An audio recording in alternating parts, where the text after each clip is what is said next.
I can't take it anymore. Please, let's get a divorce. I whispered as I pressed my head against the cold floor. It had been 15 years since our son was born and I started working at my in-laws' factory. Because of being family, I never received any salary and endured being treated like a housemaid. My father-in-law refuses to change his ways, and my mother-in-law constantly interferes with how the employees are treated.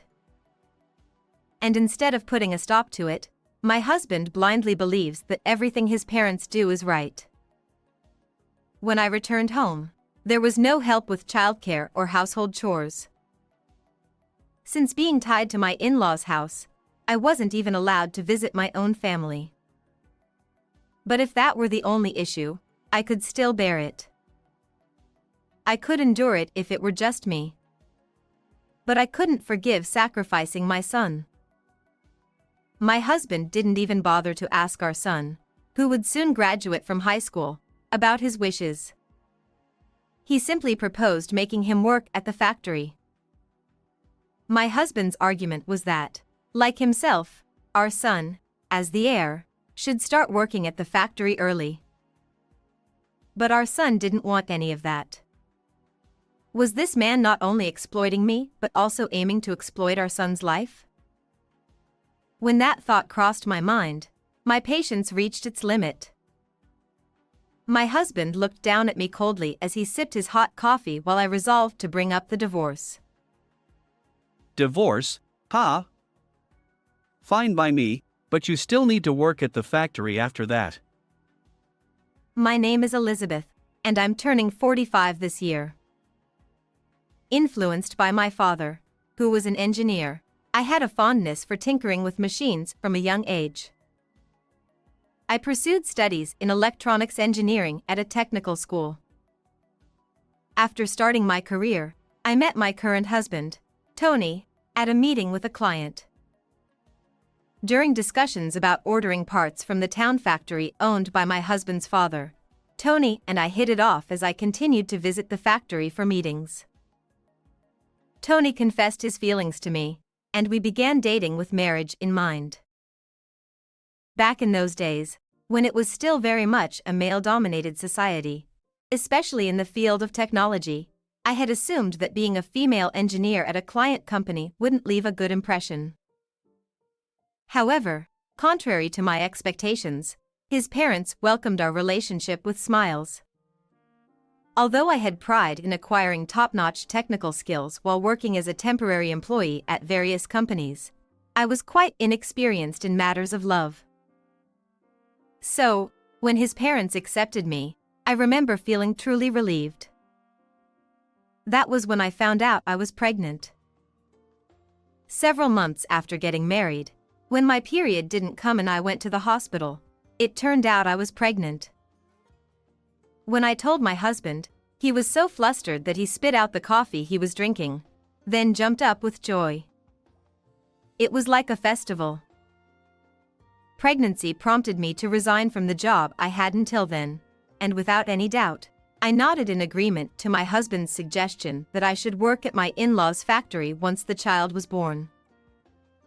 Nowadays, it may not be necessary to accept quitting work upon marriage, but at that time, it wasn't uncommon for women to leave their jobs and move into their husband's family home after getting married.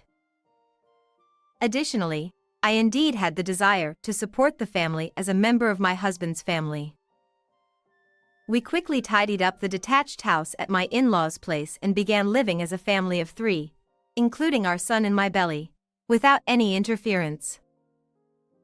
However, it wasn't until I gave birth to our son that I finally realized something. My husband didn't help with any household chores.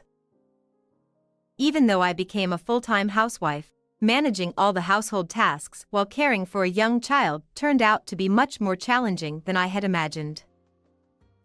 Even when our son cries, my husband doesn't comfort him, and when I'm changing diapers, he just complains, asking if dinner or bath time is ready.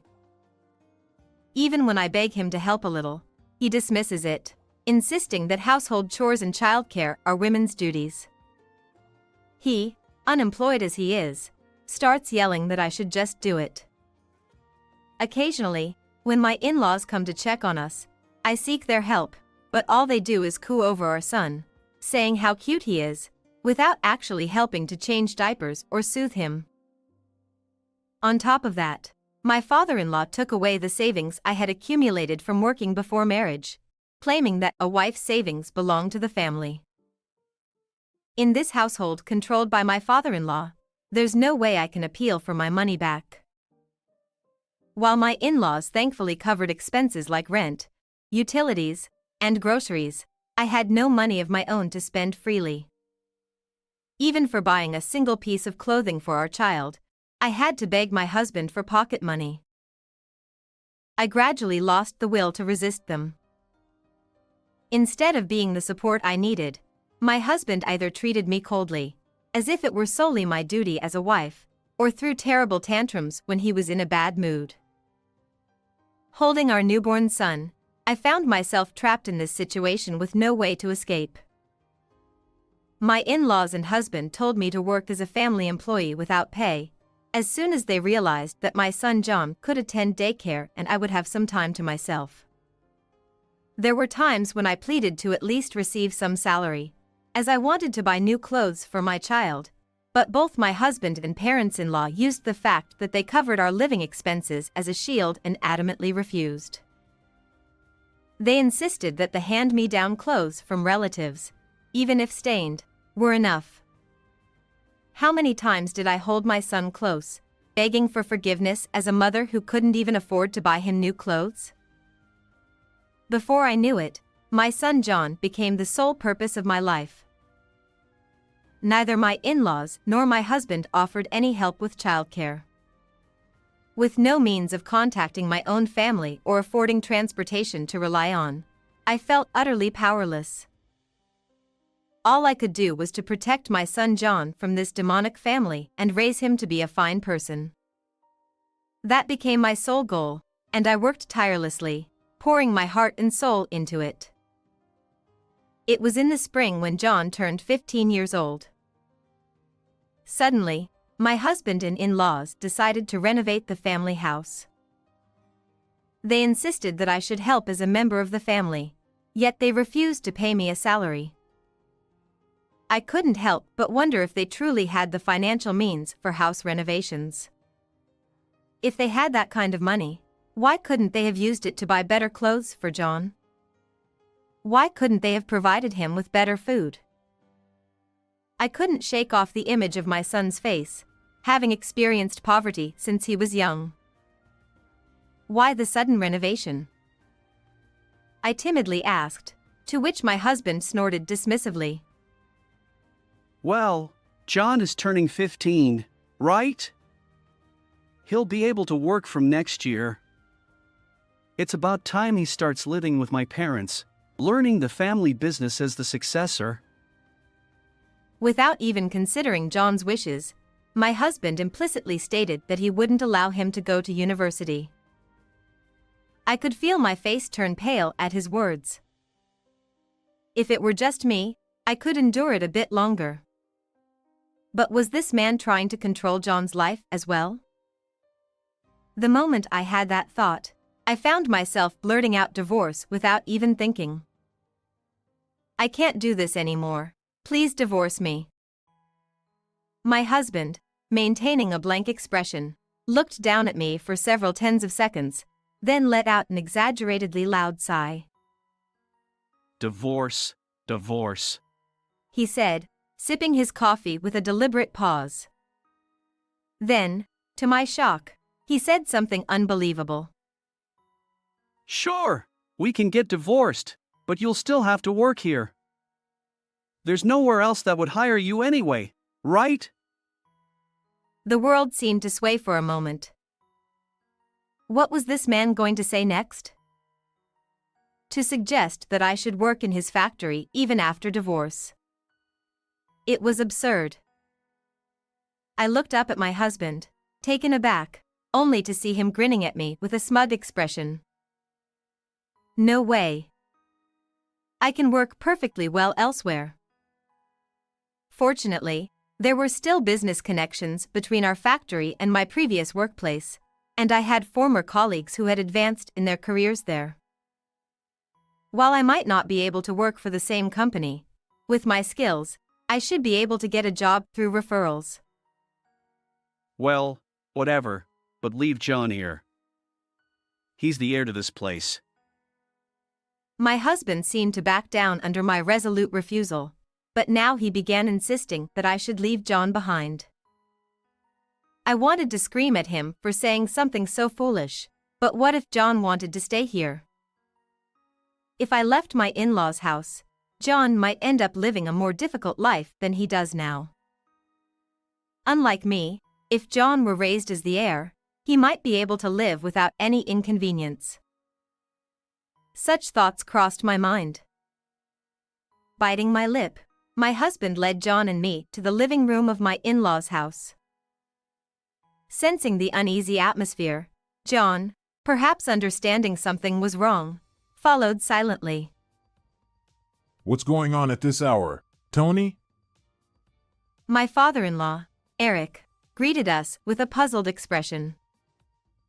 She wants a divorce. My husband declared, in a somewhat joking tone. Upon hearing those words, I could tell that John, who was following behind us, gasped in surprise. When my father-in-law gave us a once-over with a critical eye, he patted his ample belly and silently led us into the living room. Perhaps Judy, my mother-in-law, had also heard, because she glared at me and quietly brewed some tea. It had become a routine that nothing was placed in front of me. When did it start? I usually brewed my own without a fuss, but today, I just couldn't bring myself to do so. So, why did Beth suddenly start talking about divorce? Father-in-law asked my husband while sipping his hot tea. Somehow, my father-in-law had started calling me by a nickname. When I was called by that nickname for the first time, I thought it might have been a mishearing, but it wasn't. Neither my mother-in-law nor my husband even cared about it. Oh, how many times I've told myself that this is the norm for this family. Father-in-law's intrusive gaze made me uncomfortable, and I always felt like averting my eyes, but today I held back and looked back straight at him. She brought up the topic as soon as we started talking about renovations. She must really hate the idea of living with you. My husband spat out these words, and both my in-laws directed sharp, needle-like gazes at me.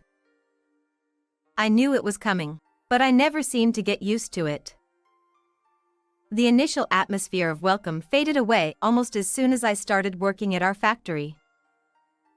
The first time I expressed an opinion about the production line at the factory, my father-in-law erupted in fury, insisting that his way was the best. But what seemed to bother him even more was that I didn't give up on suggesting improvements and insisted on making good products. My opinion, dismissed as just a woman's interference, led to a period of harassment from my father-in-law. Looking back, it might have been from around that time when I started receiving rough treatment from my in-laws. Although he's now retired, my father-in-law occasionally shows up at the factory, claiming to be a supervisor, just to check if things haven't changed his way. Employees always work nervously, fearing they might become targets. As for my mother-in-law, despite knowing nothing about the factory, she sometimes randomly interjects her opinions. The employee management is especially terrible.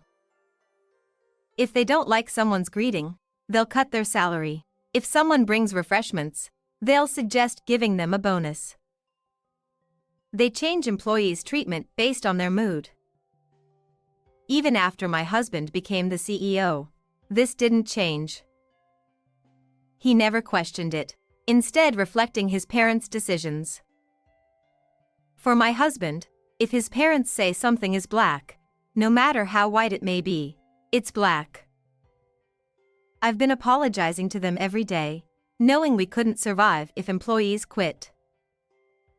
But even that didn't please my in-laws or my husband. Please, I want a divorce, I said, without giving any reasons, bowing my head again. My hands trembled as they touched the floor, wondering how harsh the words thrown at me would be. However, contrary to my expectations, my father-in-law easily agreed. If you insist, there's no helping it. Sometimes things just don't work out. When I lifted my surprised face, he wore the same unpleasant smirk as my husband. A shiver ran down my spine. Do as you please with the divorce. But I won't allow you to quit the factory. As compensation, you will continue working for free as you have been. What are they saying to me? Compensation? What does that even mean? What have I done to deserve being exploited by them like this? As I trembled nervously, my mother-in-law gently asked John. John, you'll stay with us, won't you? Leaving with Elizabeth will only make you poor. I panicked and looked at John. For me, it might have felt like walking on needles, but it wasn't necessarily a bad environment for John. He probably didn't know about my husband's intention to make him start working right after high school. Maybe John would choose to stay here after all. When John, who had been silent until then, finally spoke, I was so afraid that I involuntarily closed my eyes. I'm going with Mom. Without hesitation, he firmly declared his decision, and I looked up at John. He smiled kindly at me, despite my probably pathetic expression, and then turned his gaze sternly toward my in-laws and husband. John, you're the heir to this family. I won't allow you to leave.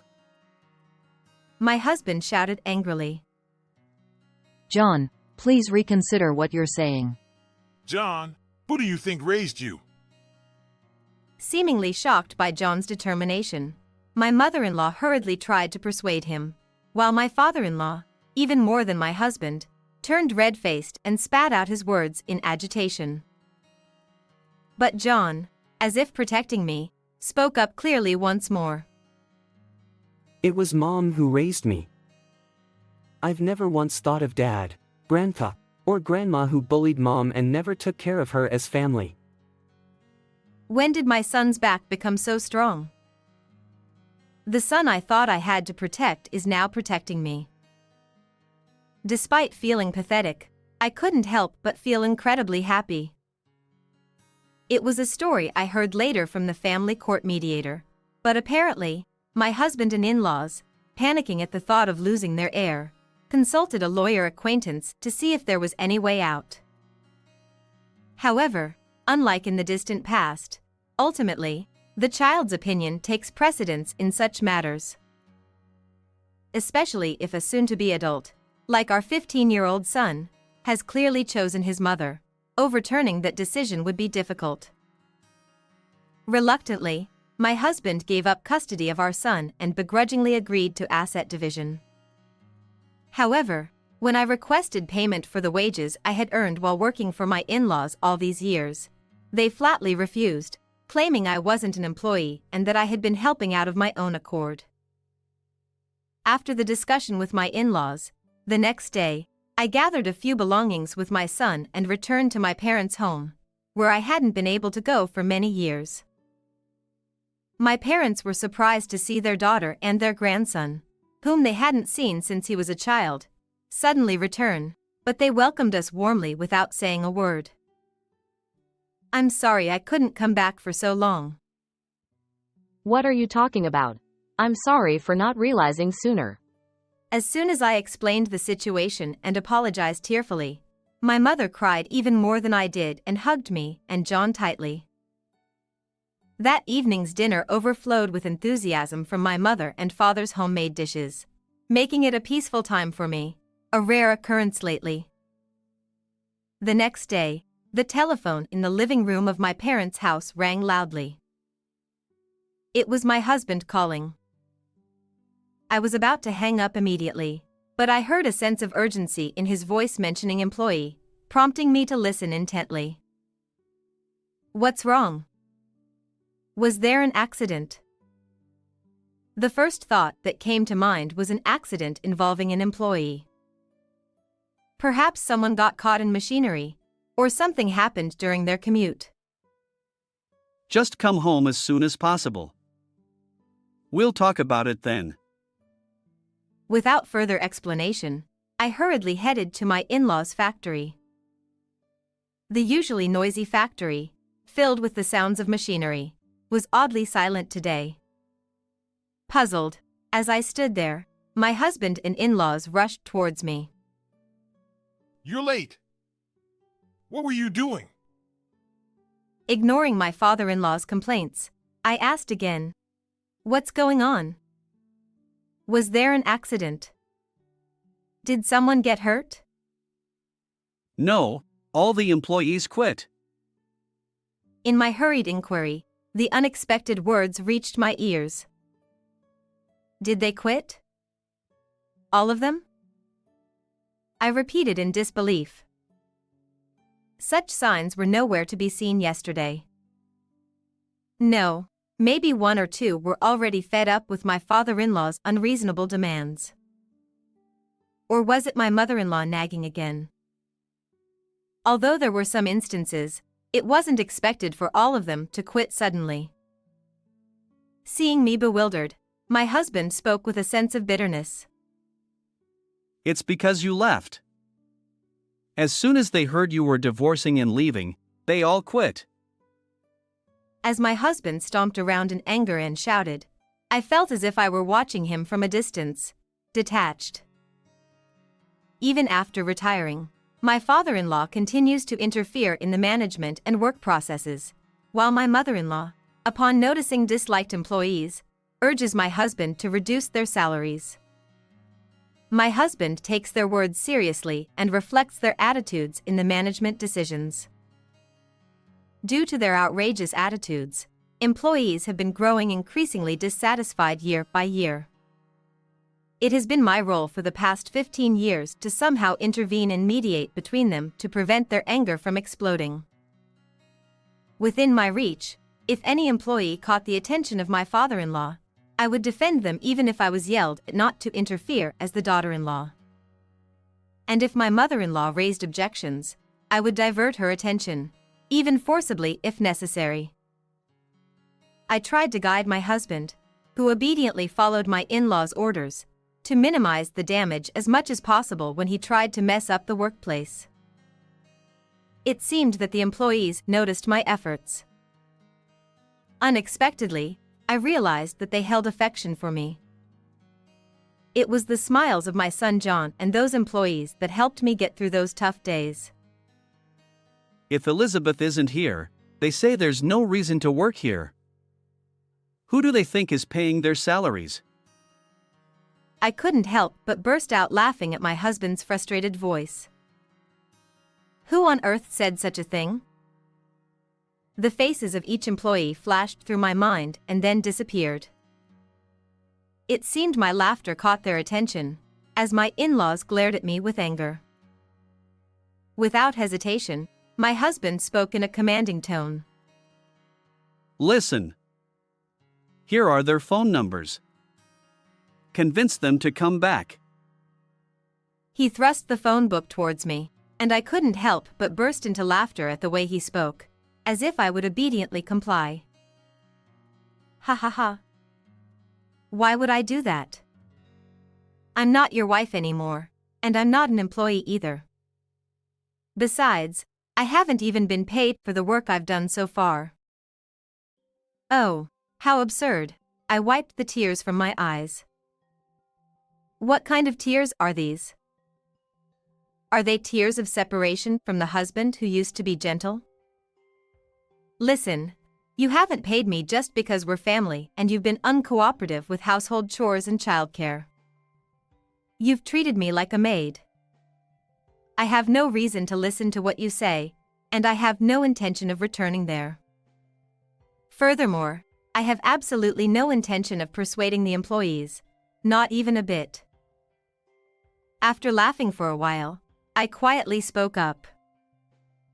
Perhaps neither my husband nor my in-laws had anticipated me countering so strongly, as they all fell silent. For the past 15 years, I've endured everything for the sake of my son. No matter how much malice was directed towards me, no matter how much my dignity was disregarded, I endured it all for the sake of my son. In their eyes, perhaps I appeared as the quiet, submissive daughter-in-law, one who wouldn't dare defy them. As I conveyed my message decisively, they alike gaped like goldfish, unable to respond. I've also made up my mind. I'll be claiming the unpaid wages. If the employees have quit, then me claiming won't harm them. I was ready to leave without causing trouble for the remaining employees, but if they're the ones who'll suffer, it's a different story. I declare firmly, ignoring my husband's surprise, and turn on my heel. I could hear voices trying to stop me, but I fled with all my might. Upon returning home, I immediately asked a lawyer acquaintance of my father to contact me, and after explaining the situation so far, I decided to file a lawsuit for unpaid wages. The diary I had diligently kept proved to be useful, as it provided evidence of the dates and times I worked, as well as the words spoken by my husband and in-laws each day, which were presented as compelling evidence. Furthermore, one of the employees had recorded conversations when he witnessed me being harassed by them. He even went out of their way to find and bring the recordings to my parents' house, which proved to be invaluable for my divorce proceedings. Thanks to them, I gained a significant advantage, allowing me to claim some of the compensation I was supposed to receive, along with damages for the years of suffering, from my former in-laws, excluding the part that had already exceeded the statute of limitations. My in-laws and husband stormed into my parents' house, but they quieted down and left when my father called the police. Later, the amount we won was deposited into the designated account. The factory owned by my in-laws, which lost employees in an instant, couldn't possibly operate with just my father-in-law and husband, so it closed down immediately. It seems that they depleted their savings by paying me for damages, compensation, and the severance pay of the resigned employees. They have apparently sold off their house, land, and everything else, and are now living in a small apartment. I heard that my husband, along with my in-laws who were joint guarantors, had to work part-time despite their old age to cover the penalty fees owed to the company they had contracted with. It seems they are doing physically demanding jobs to earn even a little income. As for my husband, it seems he has started job hunting, but he has only ever worked in his family's factory and apparently lacks any general social awareness. He was spoiled and raised as the heir apparent since childhood, so when he faced criticism from a younger superior right after getting a job, he couldn't handle it. Since then, he hasn't been able to secure a decent job and seems to be relying on his parents for a living, according to what the lawyer who visited my in-laws informed me. I had been taking a break at my parents' house with my son John for a while, but I managed to find a new job thanks to connections from my previous employment. So, my son and I started living in an apartment near the company. My parents said I could commute from their place, but I didn't want to rely on them indefinitely, considering their old age. I discussed it with my son, and we decided it was best to be independent. Of course, I try to visit them whenever I have free time to make up for the 15 years we couldn't see each other. Furthermore, I ended up reconnecting with the former employee who had recorded the harassment from my in-laws at my new workplace. When I saw him and called out, we both seemed surprised and relieved, laughing together in relief. He had always shown concern for me at the in-laws' factory, and it didn't take long for him, with whom I had a harmonious working relationship, to propose to me. When John, who sensitively noticed my change, questioned me and I confessed about it, he ended up getting angry, asking me why I didn't tell him sooner. It seemed John remembered him well and quickly grew fond of him. Despite the challenges posed by my former in-laws, John must have had his own thoughts and feelings about his blood-related father and grandparents. However, those concerns quickly vanished when I saw John and my new husband bonding while happily building model kits together. "All right, time for dinner, you two," I called out as I served freshly made meat spaghetti. Both at work and at home, I feel an overwhelming sense of happiness. It's almost scary how happy I am. Those difficult days were perhaps meant to lead to the happiness we have today. I'm sure the day when the three of us laugh off those tough times together isn't too far away.